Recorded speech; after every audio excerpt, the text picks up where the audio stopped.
कली है, उसने लोगों की बुद्धि को महाराज विकृत बना दिया है।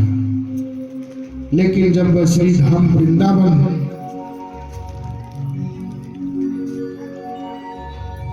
नारद जी वहां से सुनकर के जब श्री धाम वृंदावन में आया, वहां एक महाराज कौतुक देखा। क्या देखा? एक युवती के पास में और दो पुरुष पड़े हैं, महाराज वृद्ध पुरुष पड़े हैं। वह जो वृद्ध पुरुष थे युवती के पास में पड़े थे और वो युवती चारों ओर देख रही है, कभी इधर देख रही है, कभी उधर देख रही है।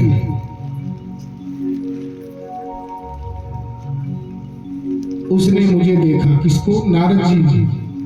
नारद जी को उस युवती ने देखा और पास में बुलाया।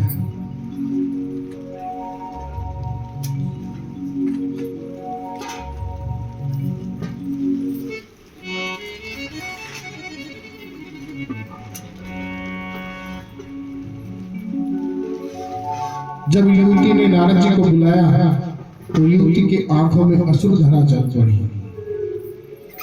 नारद जी ने पूछा कि माता कौन हो तुम? क्या नाम है? क्या नाम तुम्हारा? कहा कि मेरा नाम जो है वो भक्ति है।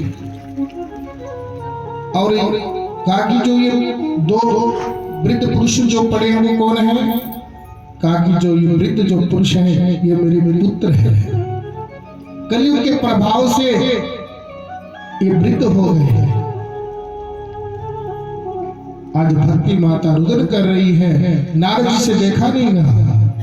कहा कि मैया चिंता मत करो, मैं कोई ना कोई ऐसा उपाय कराऊंगा जिससे आपके जो दोनों पुत्र है, वृद्ध पुत्र है, जिनका नाम ज्ञान और वैराग्य है, इन दोनों का बुढ़ापे को दूर करने में मैं जितना भी होगी उतना कोशिश करूंगा। आज नारद जी ने वेदांतों का पाठ किया महाराज, न जाने क्या क्या किया, फिर भी महाराज उनकी वृद्धता दूर नहीं हुई। भक्ति माता आज कष्ट में है। नारद जी से बार बार में रुदन कर ली। कहते सजनों, नारद जी बुढ़ापे दूर करे कैसे? हम कैसे भक्ति माता के कष्ट की निवृत्ति करें, कैसे कष्ट को दूर करें? आज करते करते महाराज नारद जी शरद कुमार के पास में लेकर के गया। उसी समय आकाशवाणी हुई, कहा कि सत्य कर्म करो। कहते सत्य कर्म सूचितो नूनम ज्ञान यज्ञ समृतो बुद्धि श्रीमद् भागवतालापा सतु गीता सुधा देवी। आकाशवाणी हुई, देखो नारद जी ज्ञान वैराग्य के बुढ़ापे को दूर करना चाहते हो, भक्ति माता की कष्ट की निवृत्ति करना चाहते हो, तो सर्वोत्तम साधन अगर है तो एक ही है। बोले क्या? सत्य कर्म करो। जीवन में सत्य कर्म करोगे तो महाराज कष्ट नहीं आएगा, भक्ति प्राप्त हो जाएगी, ज्ञान आएगा, वैराग्य आएगा, वैराग्य हो जाएगा, नवता भक्ति का ज्ञान हो जाएगा।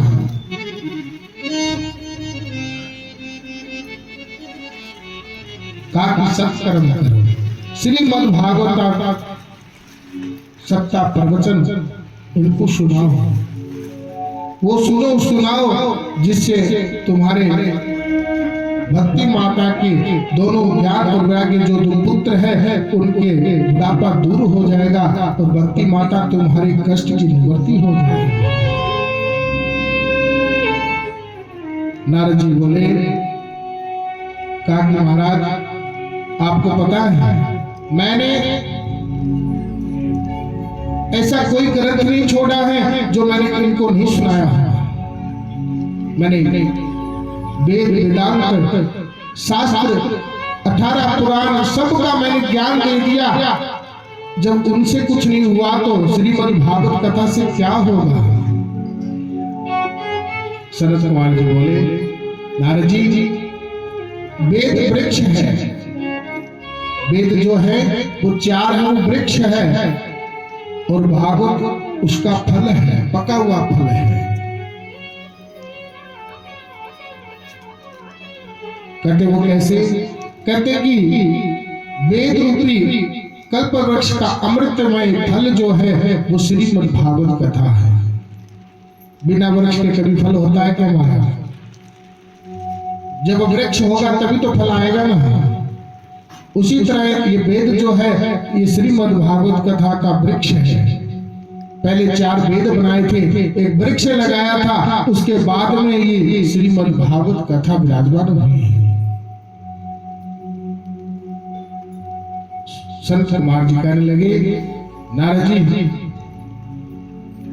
जब वृक्ष की जड़ में सबसे पहले पानी डाला जाता है, उसके बाद में वो पेड़ बड़ा होने लगता है, और पेड़ जब बड़ा हो जाता है तो उसकी टांगें निकल जाती हैं, अलग अलग डालियां निकलती है, उसके बाद में करोड़ों पत्ते उस पे आते हैं, उसके बाद में पुष्प आते हैं, पुष्प के बाद में फल लगते हैं।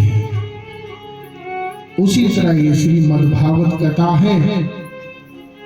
पहले वेद का ज्ञान करो, वेदांत का ज्ञान करो, उसके बाद में श्रीमद् भागवत कथा का ज्ञान करो। आज नारद जी को समझ में आई। नारद जी ने सनत कुमार से कहा कि सनत कुमार जी, आप ये बताओ, ये भागवत कथा कहाँ करी? ऐसा स्थान हमें बताओ जहाँ पे ये श्रीमद् भागवत कथा करके भक्ति माता और ज्ञान और वैराग्य का बुढ़ापा दूर हो जाए और भक्ति माता की कष्ट की निवृत्ति हो जाए। ये जो कथा है हरिद्वार में गंगा के तट पे की जाती है।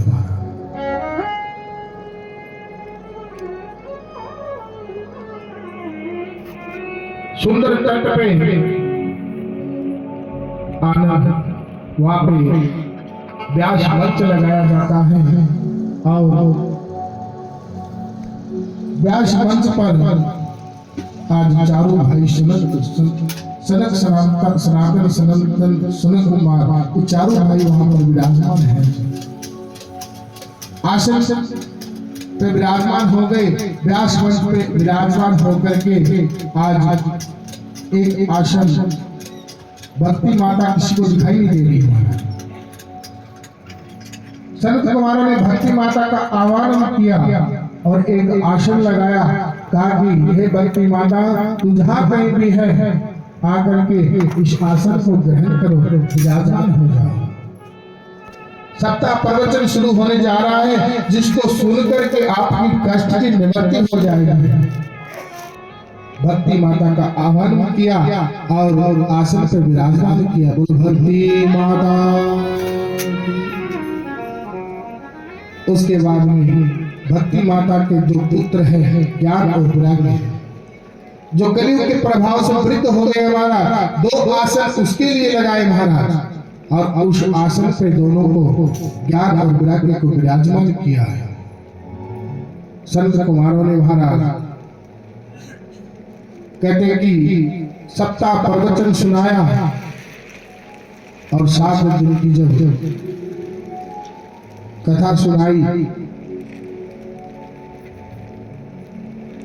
धीरे धीरे महाराज हजारों संत का विराजमान हो गए, सब देवता वहां पे विराजमान हो गए, और भक्ति माता दिखाई देने लगी। भक्ति माता दिखाई देने लगी, और ज्ञान और वैराग्य, जो भक्ति माता के दोनों पुत्र थे, उनका बुढ़ापा जो दूर हो गया, और भक्ति माता भक्तों के मन में प्रवेश हो गई, और भगवान का स्मरण शुरू हो गया। बोलो कृष्णचंद्र भगवान की।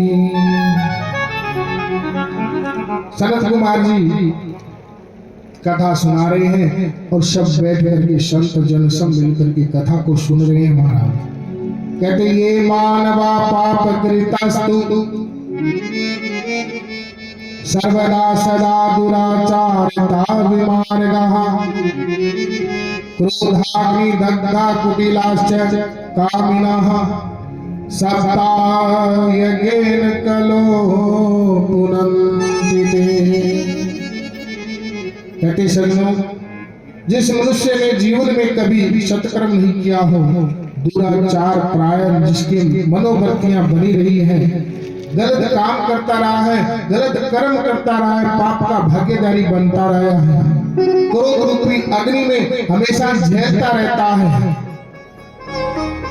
सज्जनों, घर में क्रोध क्यों आता है? क्रोध तब आता है कि ये समझ लो, जिसको क्रोध आता है उसके ऊपर काल का पूर्ण वास है।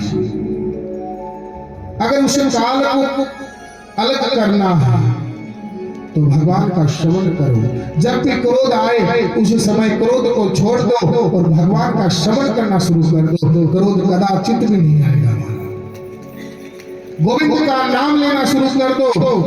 जब भी क्रोध आए, घर में अगर सास बहू की लड़ाई होती है ना, तो एक जने को गोविंद बोलो, हरि गोपाल बोलो, राधा रमण हरि, कभी कभी लड़ाई नहीं होगी। अब जब एक दूसरे को वो उसके ऊपर ऐसे कस जाओगे तो अलग बात है, पर एक को क्रोध, दोनों को क्रोध आए तो एक को लगना चाहिए। भगवान के श्रवण में कभी भी झगड़ा नहीं होगा। क्रोध जो है वो अपना आप दूर हो जाएगा, कलयुग भाग जाएगा, भगवान की भक्ति प्राप्त हो जाएगी, विराग्य जग जाएगा, गोविंद का नाम शुरू हो जाएगा।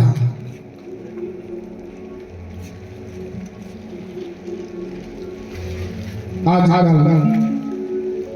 जो मानव है सत्य कर्म छोड़ दिया, सत्य बोलना छोड़ दिया। मैं एक बात कहता हूं, ध्यान देना।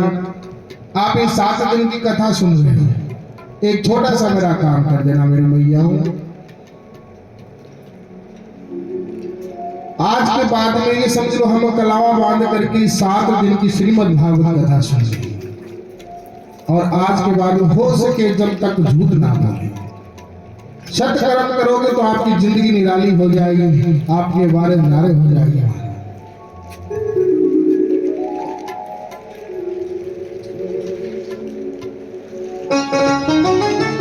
सनत कुमार जी नारद जी को बता रहे हैं कि नारद जी, श्रीमद् भागवत कथा ऐसी है कि इसको व्यक्ति अगर जीवन में पाप कर्म करता है और पाप कर्म करता करते और आकर के कथा में बैठ जाता है और 3 घंटे की कथा सुन लेता है, 7 दिन तक अगर वो पूर्ण कथा सुन लेता है तो उसके सारे पीछे के जो पाप है वो नष्ट हो जाते हैं और उसकी नई जिंदगी शुरू हो जाती है। कहा कि नारद जी, इसके आगे और भी है। अगर व्यक्ति पाप कर्म करते करते और मर जाता है, मृत्यु हो जाती है, उसके लिए कभी गायत्री करवाते हैं, कभी कुछ करवाते हैं, कभी कुछ करवाते हैं, जाते हैं महाराज जी हमारा वाला तो भूत बन गया। हाँ, पाप कर्म करते हो मृत्यु हो जाती है, उसके बाद उसकी मोक्ष नहीं होती, गति नहीं होती है। एक गया नहीं 16 गया श्राद्ध कराने में भी उसकी मुक्ति नहीं होती है। अगर वो व्यक्ति के लिए श्रीमद् भागवत कथा सत्ता प्रवचन अगर की जाए तो उसको वैकुंठ प्राप्त होती है। बोलो कृष्णचंद्र भगवान की। जैसे नारद जी को सनत कुमार जी बता रहे हैं, इसी समय सूत जी महाराज को ऋषि ने प्रश्न कर लिया, ये सूत जी महाराज कहा कि जो नारद जी कह रहे हैं वो हमारे को बात समझ में नहीं आई। सनत कुमार जी से सुनकर के नारद जी व्याख्यान कर रही हैं मानते हैं कि पाप कर्म करते करते व्यक्ति मर जाता है, उसकी तो पाप कर्म करते करते कथा पैठ जाता है, उसका तो पाप नष्ट हो जाता है सत्कर्म करने से। पर व्यक्ति मर जाता है पाप कर्म करके, फिर उसकी मोक्ष कैसे हो? तो कहते हैं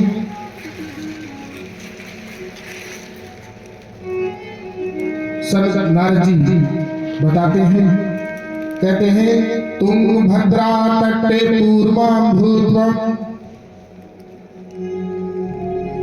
तन्मुतं ममः यत्र वर्णाः सर्वधर्मेण सत्य सत्कर्मत पराः।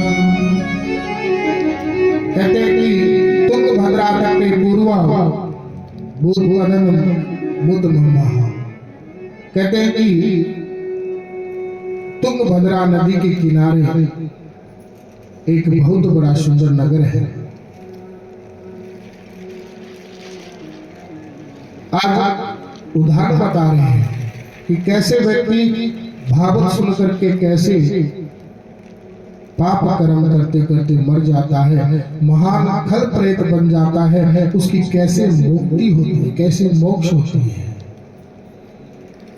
तो बताया कि एक तुंगभद्रा नदी के किनारे एक बहुत सुंदर नगर था, उस नगर का नाम है महाराज उत्तम नगर।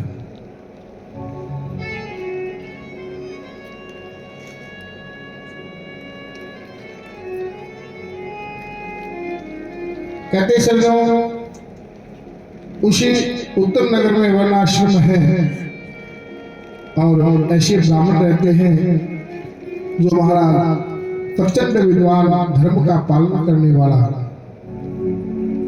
उसी नगर में पंडित जी महाराज विराजमान हैं। उस पंडित जी का नाम है आत्मदेव। कहते सज्जनों देवत्व का जिसने दर्शन किया है उसी का नाम क्या है? आत्मदेव है। आत्मदेव का शब्दात्मक जो भाव होता है वो क्या होता है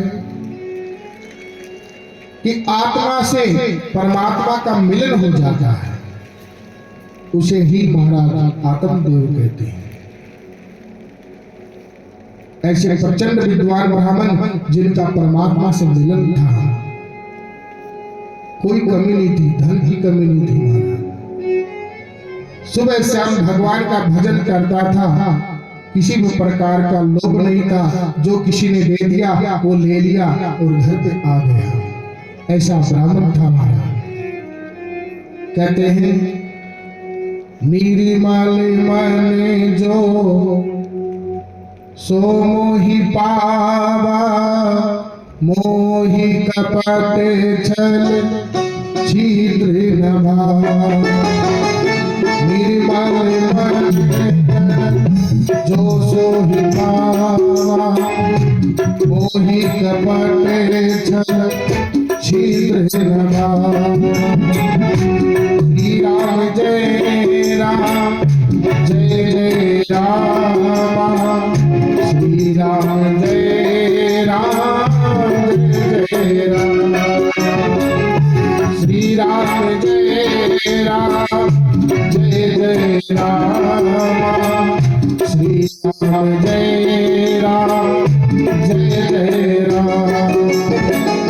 रघुकुल रीत सदा चली आई, राम जाए पर वचन न जाए।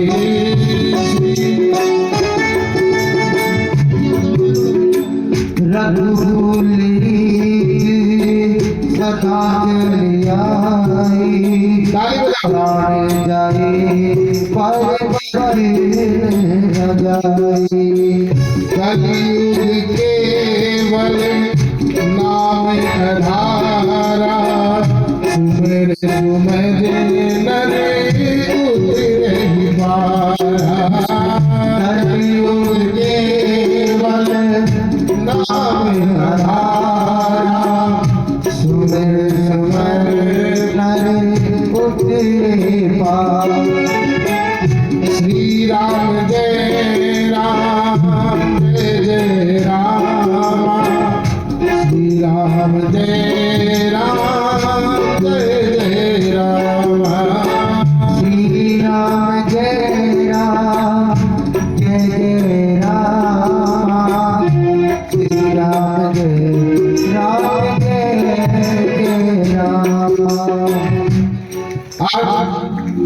पंडित जी महाराज सिर्फ भगवान के अलावा कोई दिखावा नहीं है महाराज, कोई दिखावा नहीं है। भगवान का भजन करना तो करना, कार्य करने जाता कर्म कांड करते, कर्म कांड करके आते, जो कुछ मिल गया लेकर के आ जाना महाराज। कहते सजनों, कभी भी अगर बोलो ना बोलो तो अच्छा बोलना चाहिए। परमात्मा कहते हैं कि तुम दिखावा बहुत करते हो, दिखावा मत करो। बनावटीपन जो है, बनावटी बातें वो कभी नहीं करना चाहिए।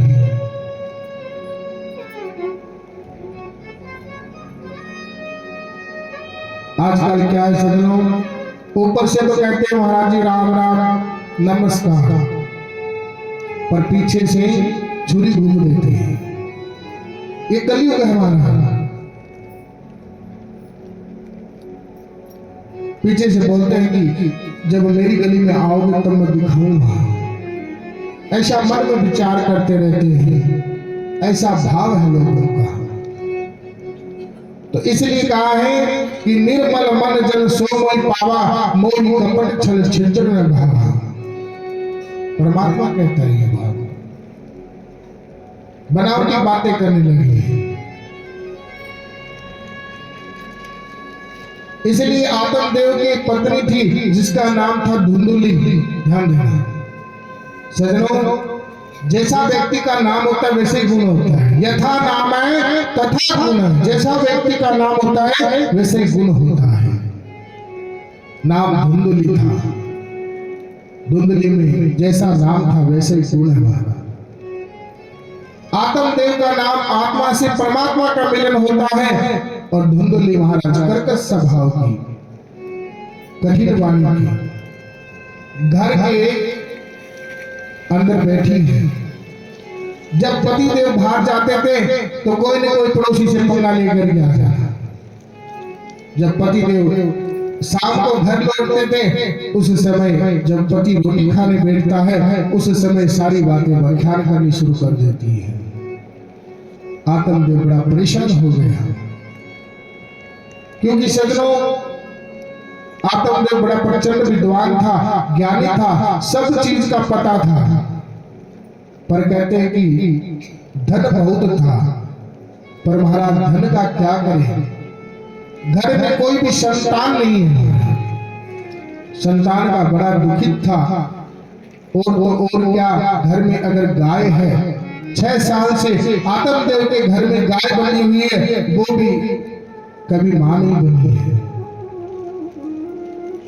एक तुलसी का पेड़ है, उसमें रोजाना सुबह नित्य हमेशा नित्य कर्म करके स्नान करके महाराज उसमें जल डालता था, पर वो भी कभी हरी नहीं हुई है।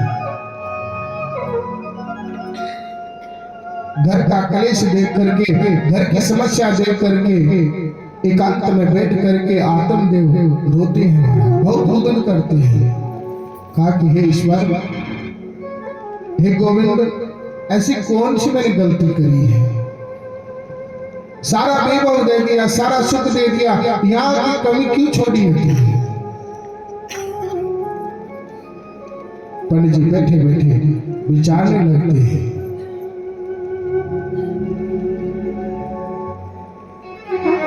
कि पहली बात, हमें संतान नहीं है, घर में गाय वो भी मां नहीं बनी है, और तुलसी को हमेशा पानी देता हूं, पर आज तक वो हरी नहीं हुई है।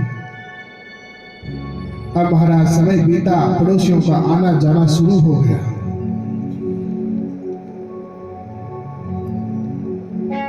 कोई तो कहते हैं कि आकर के पड़ोसी कहते हैं कि अरे पंडित जी महाराज, आपकी तुलसी कभी हरी नहीं देखी हमने, आप तो बड़े विद्वान हो, ये क्यों नहीं हरी होती है, आपको तो पता होगा ना।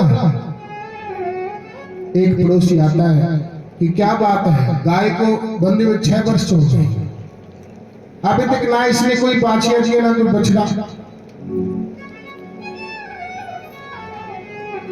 लोग ताने देने लगे। जब घर से बाहर औरत निकलती थी तो पड़ोसी ताने देते थे कि इसका तो मुख देखे का कोई धर्म नहीं है, इसके कोई संतान नहीं है, ये तो बांझ है। ऐसे आवाजें मारने लगे। परेशान हो गए। कहते कथम रोदिशम विप्रम त्वा काते चिंता बल्यसि वद त्वं संतस्वरं मह्यं स्वस्यं दुःखस्य कारणम्।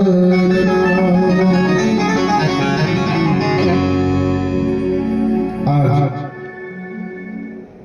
पंडित जी महाराज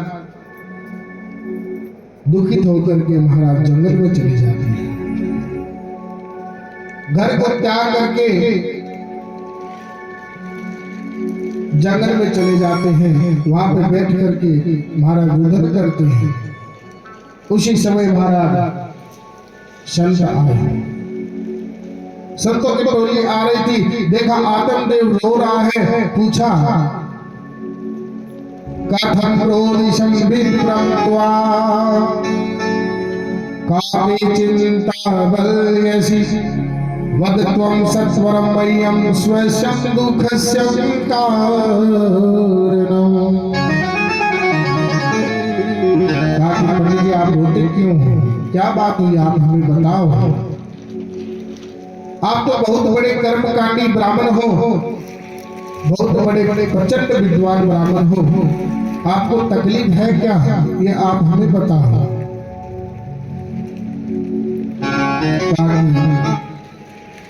आप तो देख रहे हो बड़े विद्वान हो। कहते सज्जनों, जिनके घर में, जिनके जीवन में पाप हो जाता है और जिनके घर में पितृ दोष हो जाता है, प्रेत दोष हो जाता है, उनके घर का भोजन भगवान स्वीकार नहीं करते।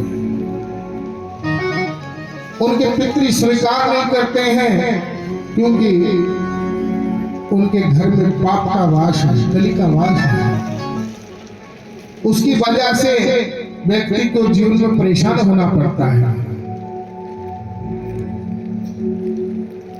आज आत्मदेव ने निश्चय कर लिया कि जब तक कोई भगवान की कृपा नहीं होगी तब तक मैं घर लौट करके नहीं आऊंगा। महात्मा ने देखा कि तू बहुत चिंतित लगता है ब्राह्मण, क्या बात है? ब्राह्मण देवता ने कहा कि आप संतों को कोई बताने की जरूरत थोड़ी है, आपको तो सब पता है। सज्जनों ध्यान देना, अगर असली संत होगा ना, उसे कोई बात बताने की जरूरत नहीं है, वो अपने आप बता देगा कि आप किस दुख से झेल रहे हो। आपके चेहरे में वो उसको दिखाई देगा जो आपके जीवन में चल रहा है। आत्मदेव ने संत को कहा, संत जन ने कहा कि मुझे लगता है कि तू संतान का भूखा है, तेरे संतान नहीं है इसलिए तू रुदन कर रहा है। आत्मदेव जी ने कहा कि हाँ, आपको तो सब पता ही है, कोई ऐसी कृपा करो ना जिससे मेरे घर में लाल गोपाल हो जाए। आज संत जन ने कहा कि पंडित जी महाराज, मैं कहां से आपको संतान प्राप्त कराऊं, क्योंकि आपके 7 पीढ़ी तक आपके जीवन में संतान नहीं लिखी है। तो कहते सज्जनों, अगर संत चाहे तो बिगड़ी हुई रेखा बना देता है और संत चाहे तो महाराज बनी हुई रेखा बिगाड़ देता है। आज संत ने महाराज एक अपनी झोली से फल निकाला और आत्मदेव को दे दिया। कहते मुंचम ज्ञानम प्रजारूपम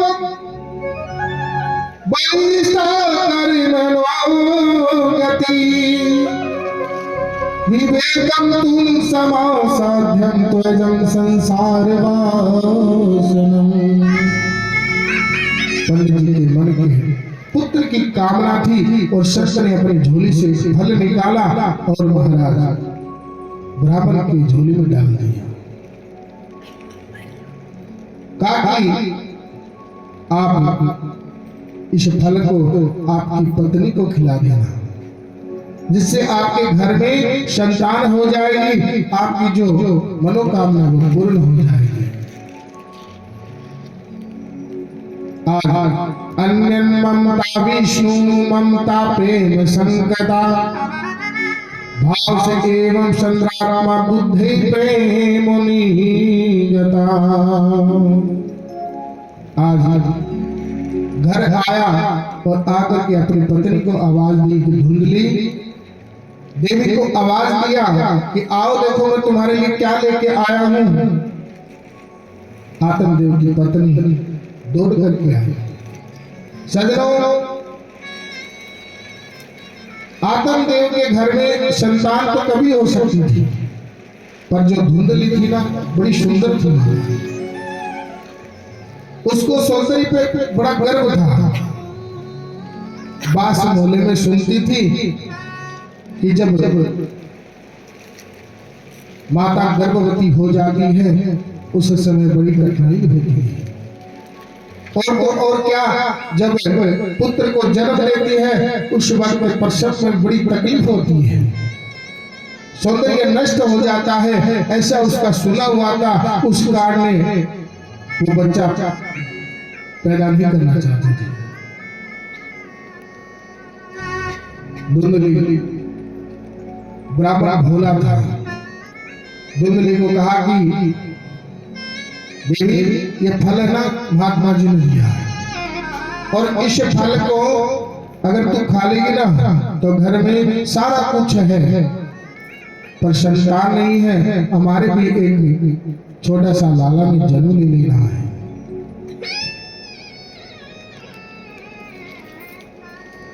धुंधली ने फल ले लिया। आत्मदेव द्वारा प्रसन्न है और स्नान ध्यान करके वापस कर्म कांड करने के लिए बाहर निकल जाता है। धुंधली एक सौतन्य बहन के पास जाती है। कहा कि बहन देखो मेरे पति मेरे लिए क्या लेके आए हैं।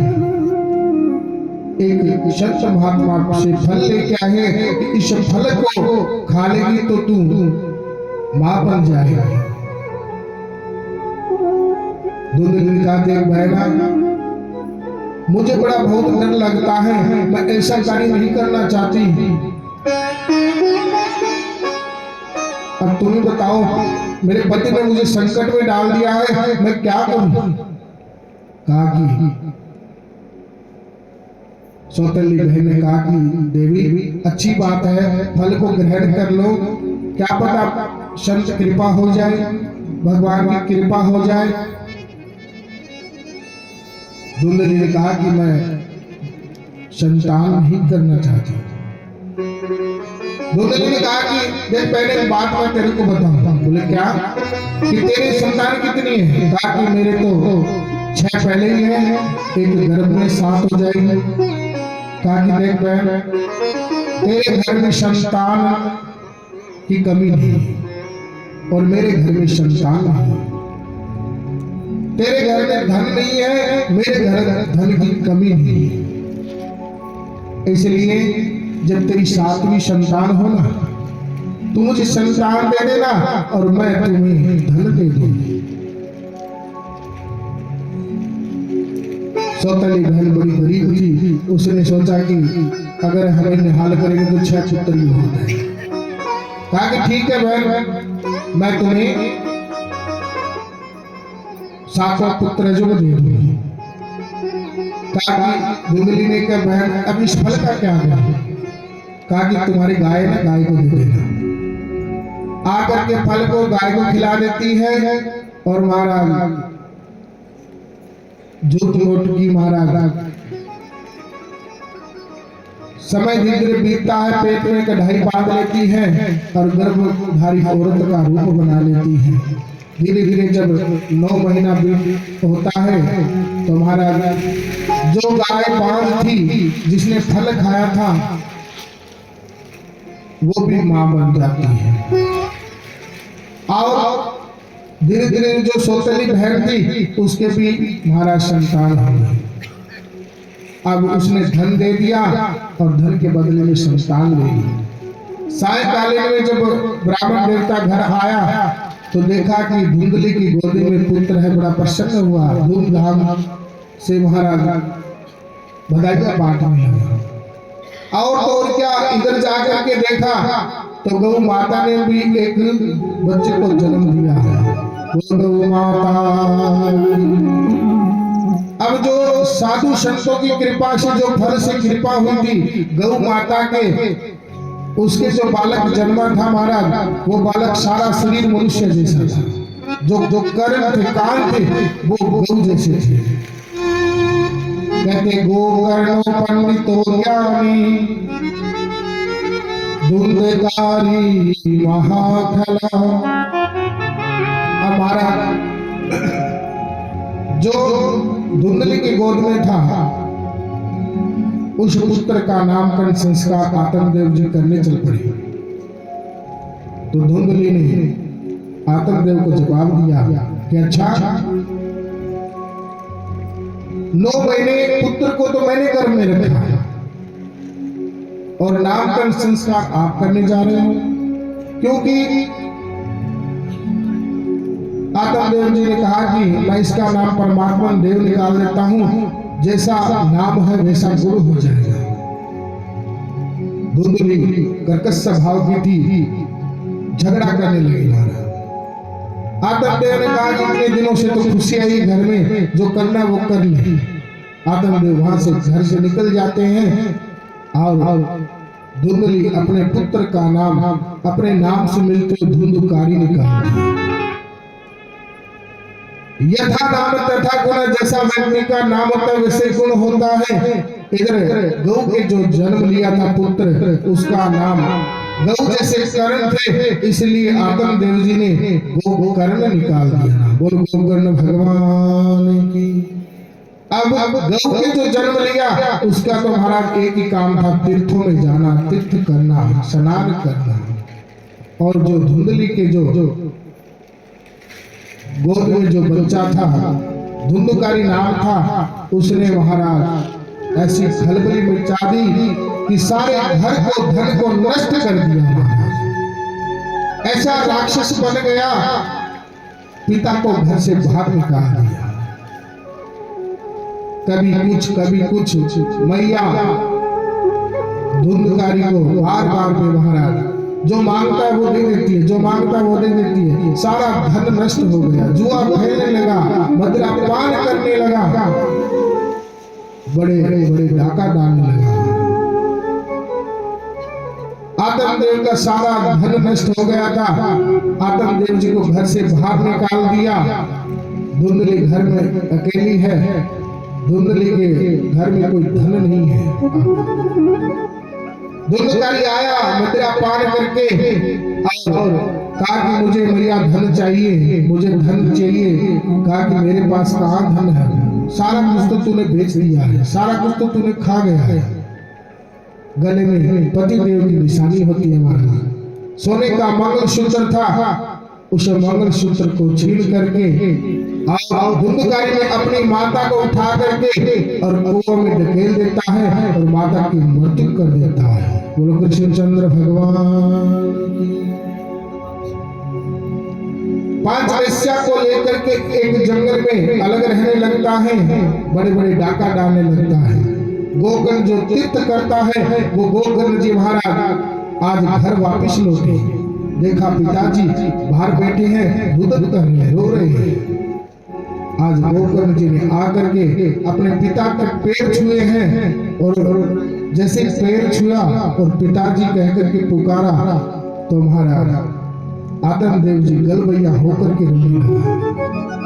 कहा आज मैं धन्य हो गया, जो मेरी संतान थी उसने आज तक मुझे पिता कह करके नहीं पुकारा, और जो गौ का जन्म लिया वो आज मुझे पिता कह करके पुकार रहा है। बड़ा प्रसन्न हुआ। गोकर्ण जी ने कहा कि जो पालनहार होता है, जो पालन पोषण करता है, वही तो पिता होता है, पिता वही होता है। इसलिए आपने मेरा पालन पोषण किया पिताश्री, मैं आपका एहसान कब से भूल सकता हूँ। आइए घर चले। कहा कि पुत्र घर नहीं चलेंगे। तेरी माता को धुंधकारी ने मार करके कुआं में ढकेल दिया है। घर में सारा कुछ चला गया है, अब मेरा कोई नहीं बचा है। गोकर्ण ने अपने पिता आत्मदेव को तीर्थ में संग ले जाता है, साथ ले जाता है। इधर समय बीतता है महाराज। गोकर्ण को धुंधकारी को, जो 5 वैश्यी होती है महाराज, वो सारा धन हड़प करके और हमारा मुख में अंगारा भर के धुंधकारी की मृत्यु कर देता है। कहते हैं चल रे हंसा अमरी लोक में, यहाँ कोई नहीं तेरा, जग वालों का हुआ अंधेरा, अपना हुआ सवेरा। आज आत्मदेव जी अपने गोकर्ण को लेकर के तीर्थ चले जाते हैं। इधर धुंधकार की मृत्यु हो जाती है, जो 5 वैश्यी हैं वो चली जाती है। इधर गोकर्ण को पता चलता है कि मेरे भाई धुंधकार की मृत्यु हो गई है, तो धुंधकारी के नाम से गोकर्ण जी गया श्राद्ध कराते हैं। कहते यानि साम सर्वभूतानां तस्यां जागरितां स्वयं। कहते सजनों, आज धुंधकारी की गया मोक्ष कराई जाए, फिर भी उसकी मोक्ष नहीं हुई महाराज। जब धुंधकारी अपने गोकर्ण जब अपने पिता श्री को लेकर के और वापिस तीर्थ से गया श्राद्ध करके जब घर आए, तो जब अंदर घर में प्रवेश किया तो महाराज धुंधकारी एक भेड़िया बन करके दिखाई देना शुरू कर दिया। भेड़िया बन के दिखाई देना शुरू कर दिया। देखा कि कौन दिखाई दे रहा है। गोकर्ण जी अपने कमंडल से गंगा जल को निकाला, हाथ में लिया और एक मंत्र अभिमंत्रित करके महाराज उस जल को उस भेड़िया की तरफ फेंका तो बोल पड़ा,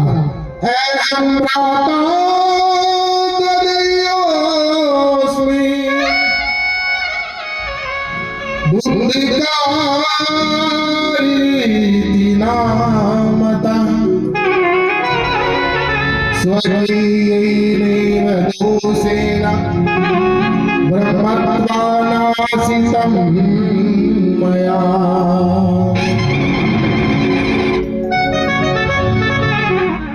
कहने लगे गोकर्ण, मैं आपका भाई धुंधकारी हूँ। गोकर्ण जी ने कहा धुंधकारी तुम यहाँ प्रेत बन करके पड़े हो? राम राम राम, तुम भूत बन करके पड़े हो या?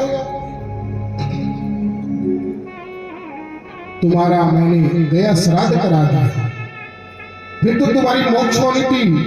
धुंधकारी ने कहा कि भैया मेरा एक श्राद्ध नहीं, 16 गया श्राद्ध भी अगर आप करा दोगे तो भी मेरी मोक्ष नहीं होगी, क्योंकि मैंने कर्म ऐसा किया है। माता पिता की आत्मा दिखाई है, माता पिता की मैंने सेवा नहीं करी है, दुष्ट कर्म किया है, पाप किया है, कभी धर्म नहीं किया है, कभी सेवा नहीं करी है मैंने। इसलिए हे भ्राताश्री, मैं बड़ा तकलीफ में हूँ, बड़ा कष्ट पा रहा हूँ, ऐसा कोई उपाय करो जिससे मेरी मोक्ष हो जाए। आप विद्वान हो, जिसका भाई विद्वान हो तो उसका भाई प्रेत बन करके घूमे।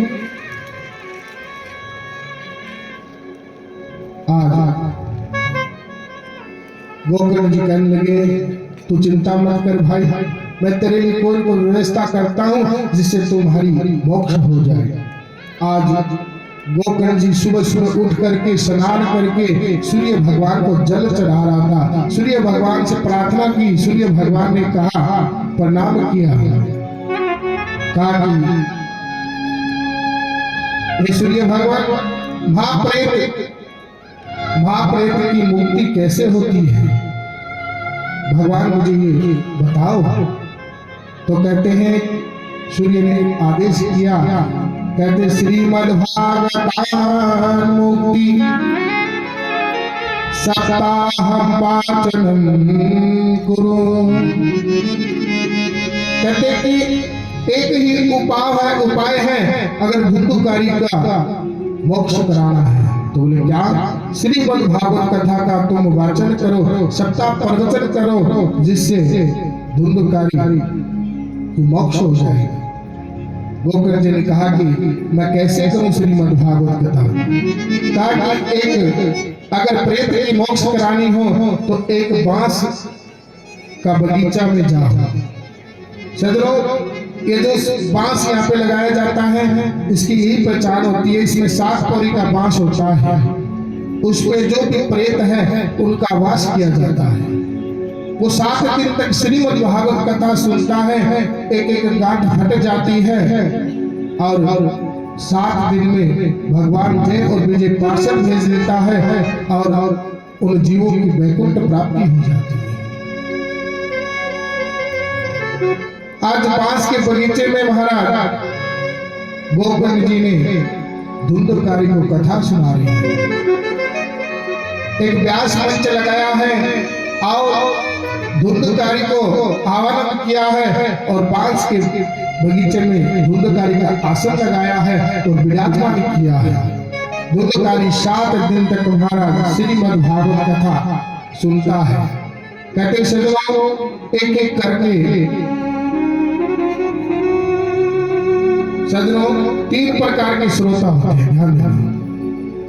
एक तो होता है श्रोता और एक होता है सरोता और एक होता है श्रोता। अब देखो श्रोता का काम होता है सुनने का, श्रवण करने का, और सरोता कौन होता है पता है? सरोता जानते हो? सरोता नहीं जानते, मैं बताता हूं। पनवाड़ी की दुकान में चले जाना, जो सुपारी काटता है ना उसका नाम सरोता होता है। उसको पूछ लेना कि भाई सरोता दिखाना, वो दिखा देगा, जो सुपारी काटने का काम करता है। वैसे ही एक कथा में सरोता होता है जो वो आप खुद कथा नहीं सुनता ना दूसरे को सुनने देता, और एक होता है सोता, जो खंबा होता है ना, खंबे के एकदम ओलू निकाल करके बैठ करके और जय श्री कृष्ण आराम से 3 घंटा सोती है।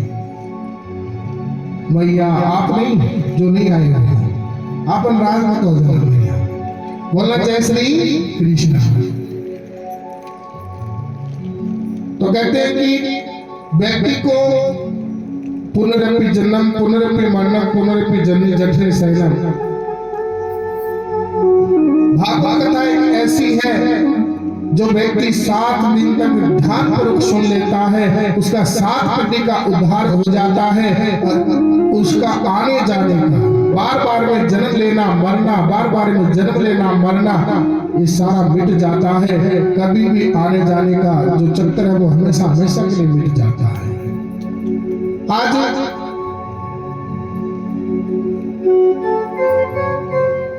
गोकर्ण जी ने सप्ताह प्रवचन धुंधुकारी को आह्वान किया, धुंधुकारी को विराजमान किया और हमारे 7 दिन की जैसे जैसे कथा सुनाई। पहले दिन की कथा हुई तो पहली गांठ फट गई, दूसरे दिन दूसरी, ऐसे करते करते 7 दिन में 7 गांठें फट गई। और जो धुंधुकारी प्रेत था, महान प्रेत था, वो महाराज देवगति में बदल गया, दिखाई देना शुरू कर दिया। बोलो कृष्णचंद्र भगवान की। आज 7 दिन की धुंधुकारी ने कथा सुनी और भगवान ने वैकुंठ से जय और विजय को विमान दे करके भेजा, जाओ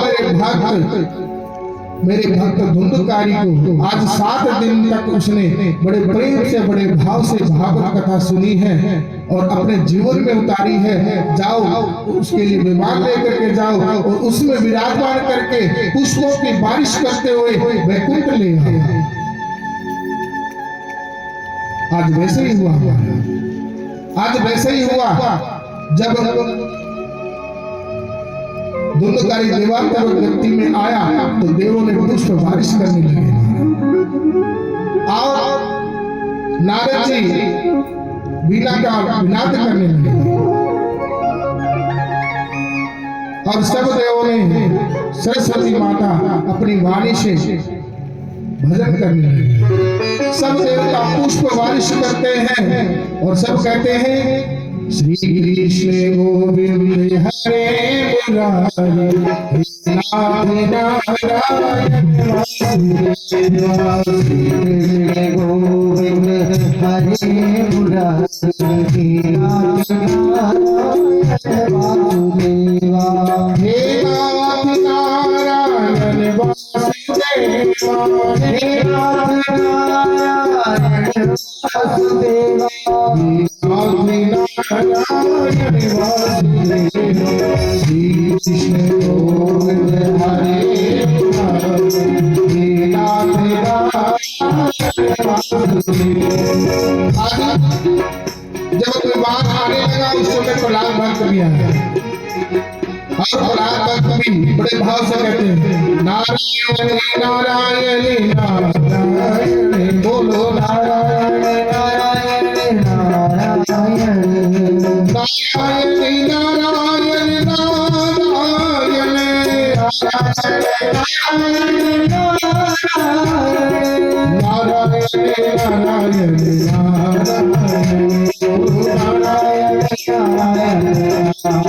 विष्णु भगवान पुकारे ओम नमो भगवते वासुदेवाय। ओम नमो भगवते वासुदेवाय।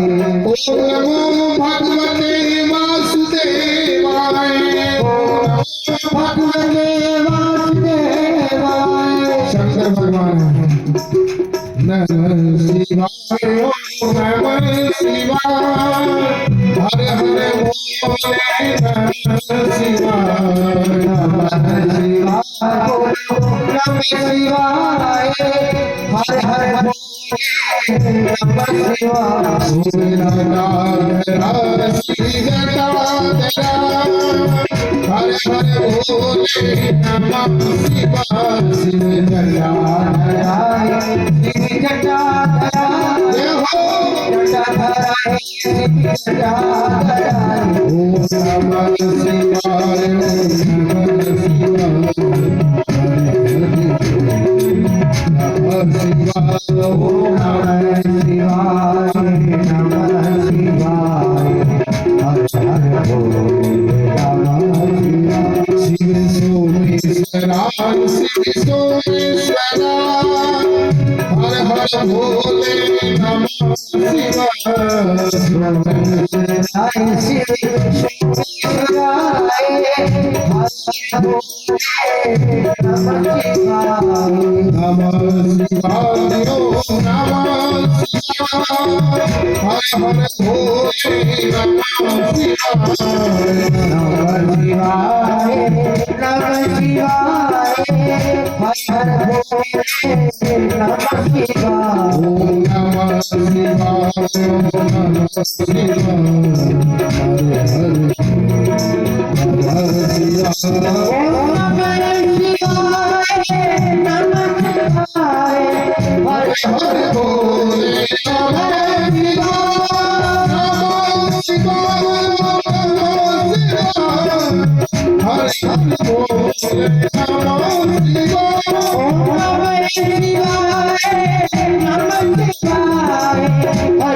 और नारद जी कहते हैं कि ऐसे व्यक्ति को 7 दिन की श्रीमद् भागवत कथा सुनने से वैकुंठ प्राप्त हो जाते हैं।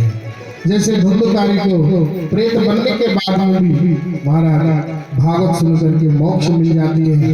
कहते प्रहलाद दस्तल धारी तरल गतियां दास्याधारी वीराधारी सुरसरीश्वर कुशल तारा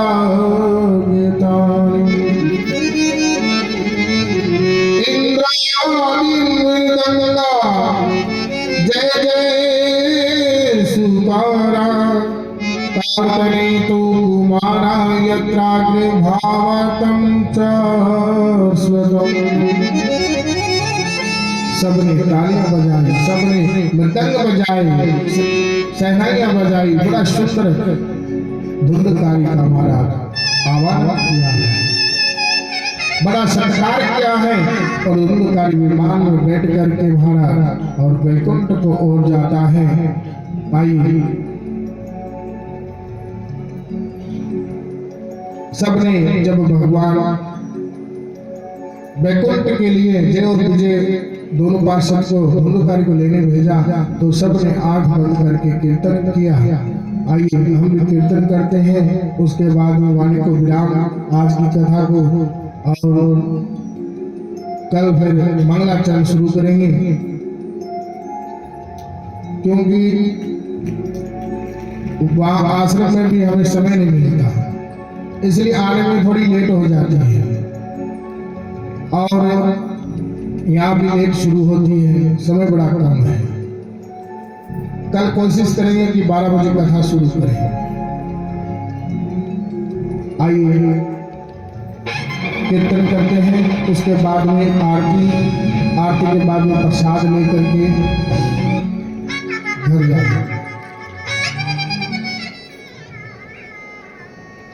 श्री कृष्ण गोविंद हरे मुरारी, हे नाथ नारायण वासुदेवा। श्री कृष्ण गोविंद हरे मुरारी, हे नाथ नारायण वासुदेवा।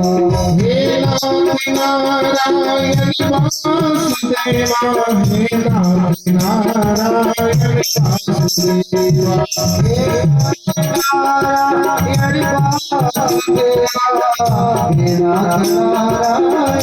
वासुदेवा कृष्ण गोविंद हरे मुरारी, हे नाथ नारायण वासुदेवा। कृष्ण गोविंद हरे मुरारी, हे नाथ नारायण वासुदेवा। हरे कृष्ण कृष्ण कृष्ण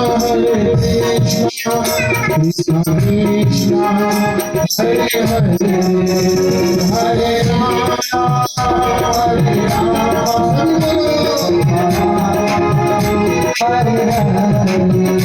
हरे कृष्ण कृष्ण हरे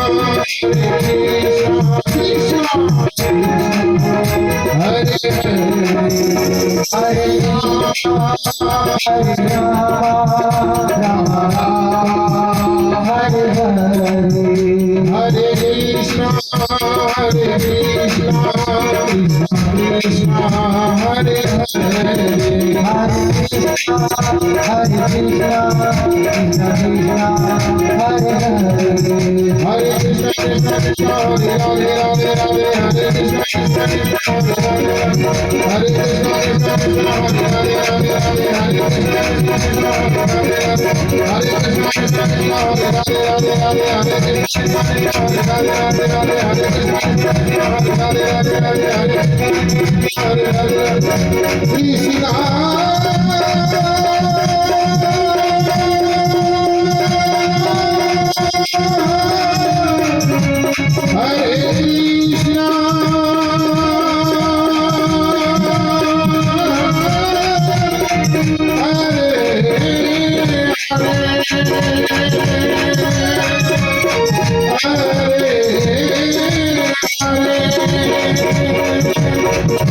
हरे